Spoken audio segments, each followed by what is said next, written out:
Yo, what's going on YouTube? This your boy Kamen Zero Spike back again once again today, people. Today we're here for Kamen Geats episode 25, and the JGP has officially started.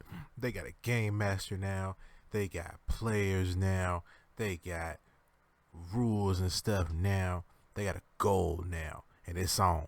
The freaking Jamato is out here, and they finna beat people up and mess up the festival, just become an overall inconvenience for people's lives, and we here for it.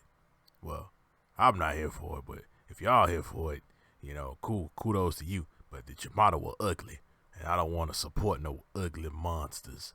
I really don't. I don't care what their ambitions is in this life. They never gonna find love with these faces. Or maybe they will. I don't know.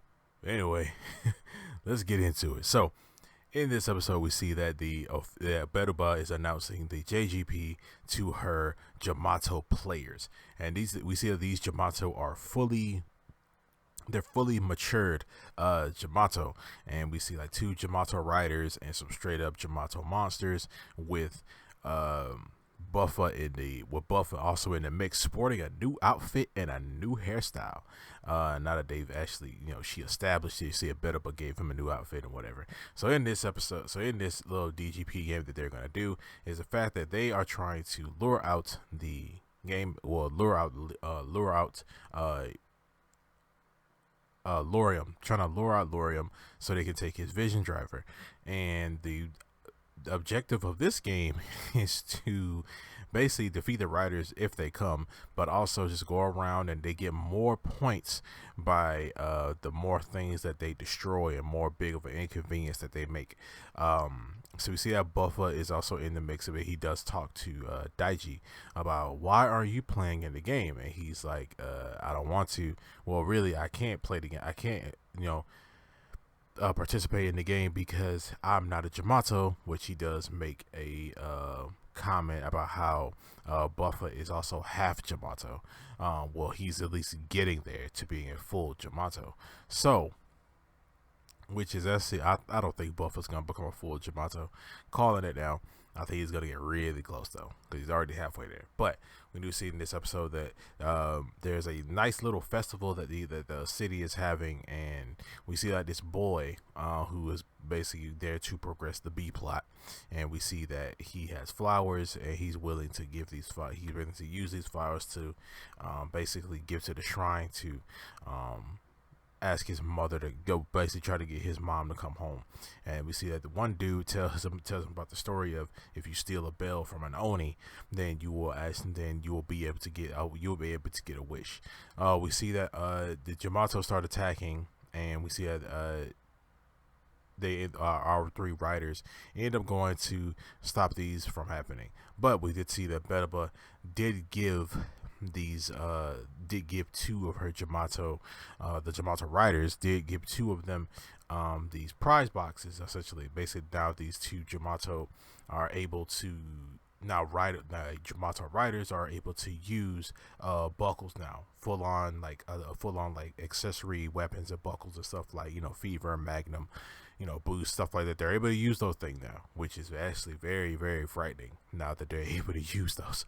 So we did see that the Jamato inevitably start attacking the place, start attacking the festival. Getting ready to, the festival that they're getting ready for. They haven't done yet. They're setting it up, and we see that they actually end up attacking the festival and attacking the boy. One of the big Jamato actually step on one of the kids' flowers. But we also saw that one of the Jamato has actually gained all the memories and emotions and all that stuff from Buffa's dead homeboy named Taru.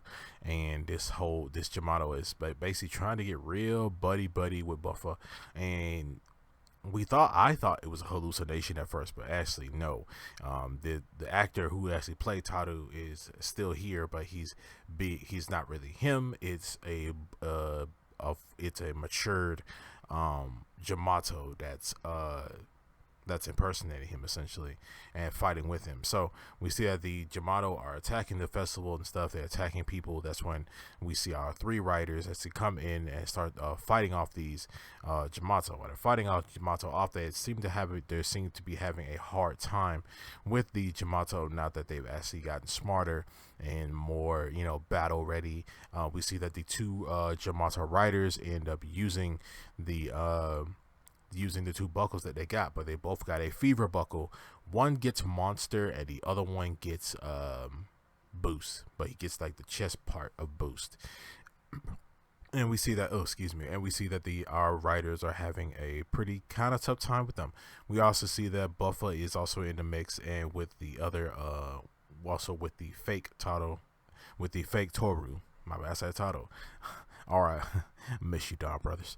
But with Toru, and Toru is basically, he's talking shit and stuff like that to like the other writers and things like that. He gets ready to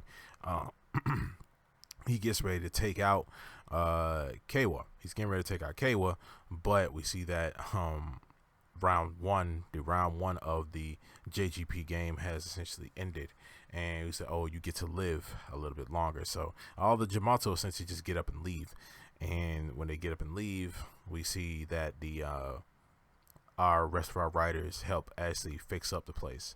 And we did see that Gene, he comes and talks to Geats. He comes to talk to Ace about like a little bit more things about like with more detail about like who exactly they are.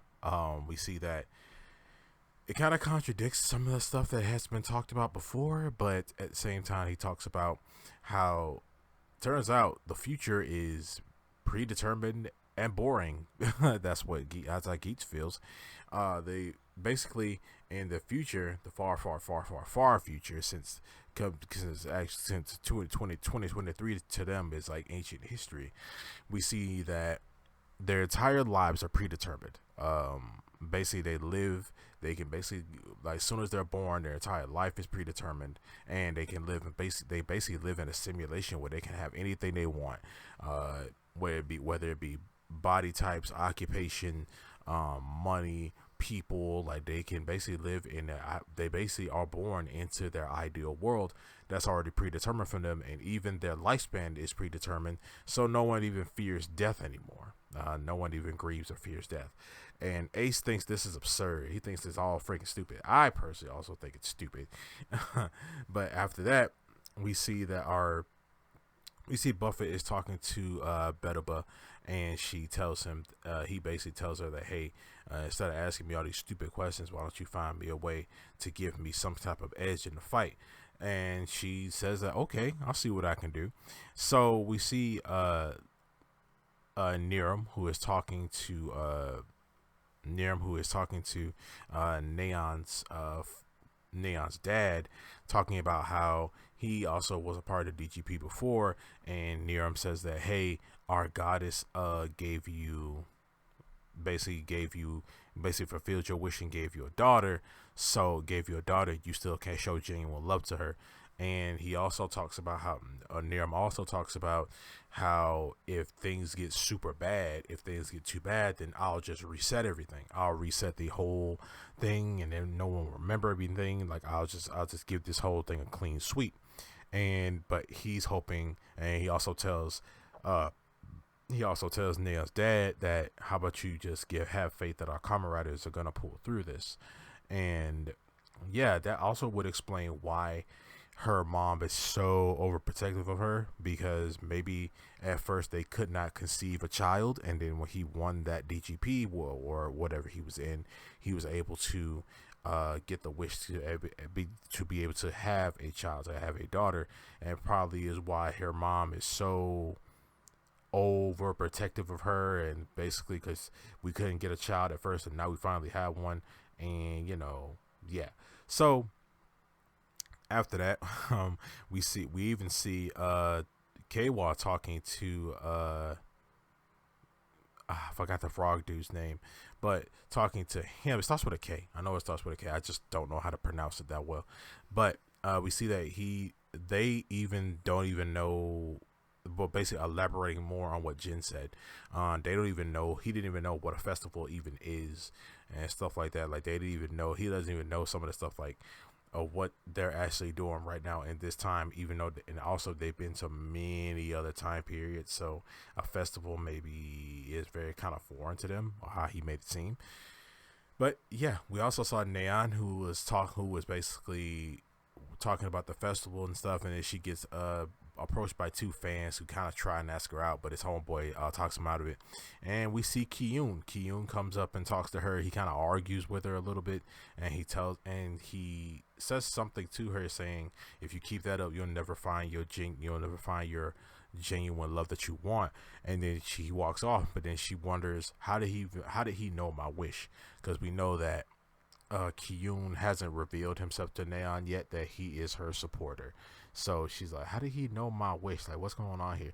I'm pretty sure she could put two and two together. Neon's smart, she could figure it out.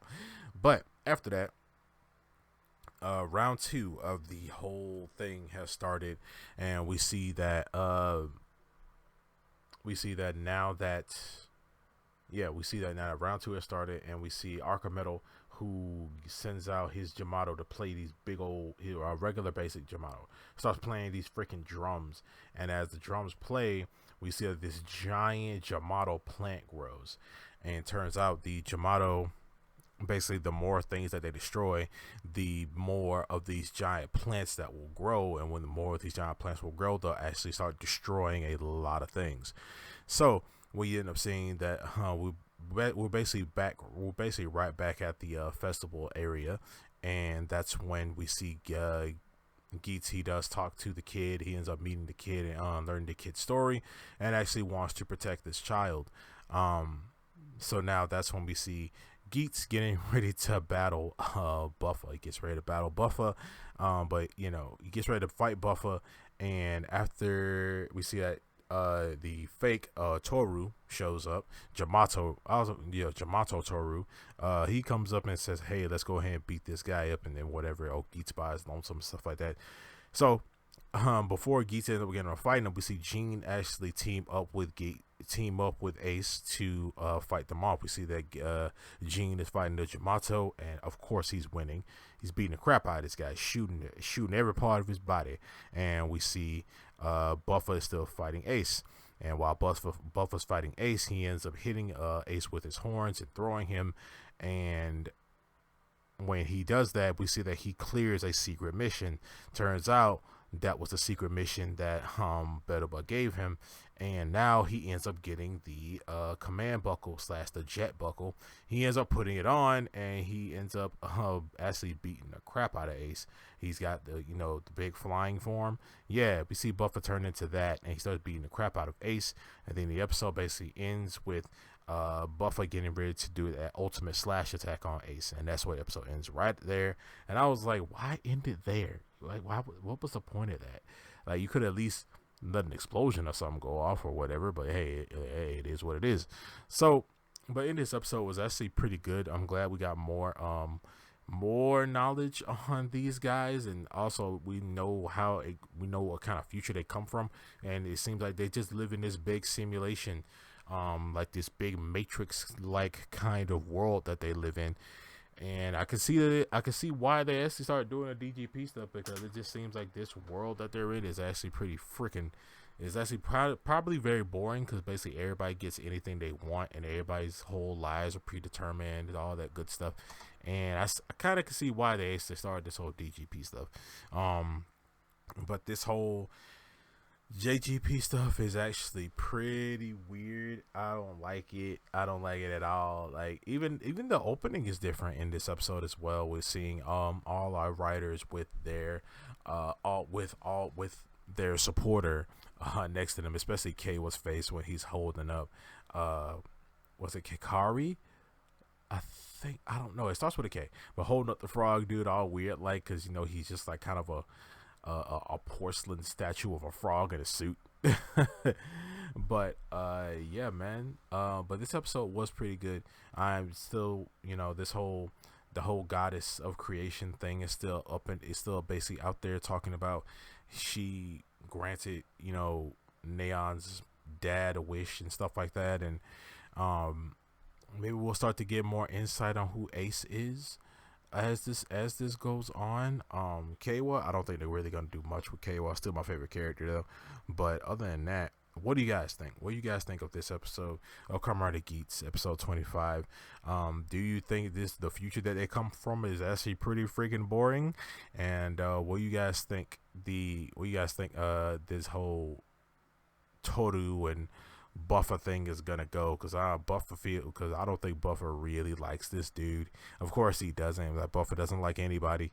We even saw that, Keiwa and Neon were trying to talk to him and stuff like that, and we actually did see that. I could see on Buffer's face that he's kind of regretting some of this stuff he actually doing, but he's too dead set on the ideal world that he actually wants to create. But you guys let me know down in the comment section below what you guys think about this episode of Kamen Rider Geats, and I'm gonna see you guys next time. Make sure to like, share, subscribe, hit that notification bell, and stay henshined.